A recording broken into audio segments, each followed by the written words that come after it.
गोटे fact finding team Chikiti को जीव विजु जनता दल पक्षरु एवं से माने जाइकी ए सबु कथा को अनुध्यान करिवे एवं से जो फैक्ट फाइंडिंग टीम गठन करा जाइछि ता निरंजन पुजारी मान्यवर पूर्वतन मंत्री वर्तमान विधायक श्री निरंजन पुजारी तांको नेतृत्व रे ये फैक्ट फाइंडिंग टीम मद मृत्यु मामला मद मृत्यु चिकिटी ठारे जो मद मृत्यु होती आपण माने जानिचंती सेथिरे 2 जनकर मृत्यु घटी एवं ता सहित भी अनेक लोक आज चिकित्साधीन अच्छा मेडिकल ले आपण माने देखुथिबे नुआ बीजेपी सरकार गठन हैला परे सरकार रे का सहित कोनोसी तालमेल खाउ नाही कोनोसी गोटे मंत्री कहउचंती कि मद संपूर्ण भाव में ओडिशा रे बंद कर दिया जिवो आउ जने किए कहउची मंत्री कि घरे घरे मद पहुँचे दिया जिवो ऑनलाइन रे मद बिक्री हबो आउ जने कहउचंती नाही मद आउ बिक्री हबो नाही मद बिक्री हबो किंतु आउ नुआ दुकान खोलिबोनी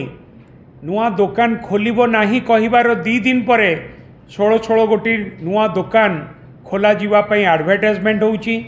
एवं नुआ दुकान खोला जाउची तो आउ कई मंत्री कहउचंती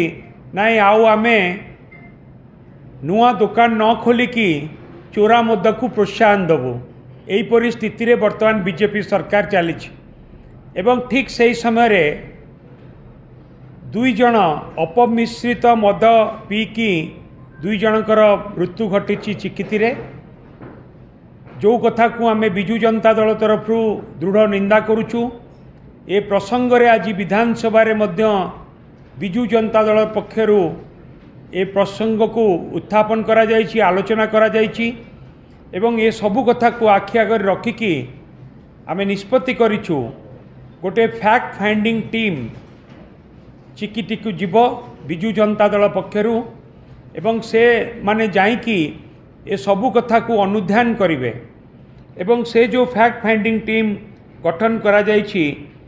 ता निरंजन पुजारी मान्यवर पूर्वतन मंत्री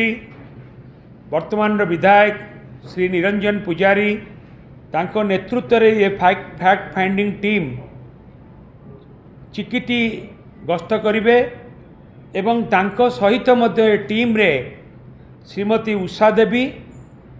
पूर्वतन विधायक डॉक्टर रमेश चंद्र चाउ पट्टनायक पूर्वतन विधायक श्री विक्रम कुमार पंडा एमाने मध्य ए फैक्ट फाइंडिंग टीम रे जाइकी सबु कथा को अनुध्यान करिकी आमर प्रिय नेता विरोधी दलर नेता आमर नेता विजु जनता दलर सभापति श्री नवीन पट्टनायक को गोटे रिपोर्ट प्रदान करिवे एवं से रिपोर्ट को आधार करिकी आमे परवर्ती कार्यक्रम नबू समस्त को बहुत बहुत धन्यवाद।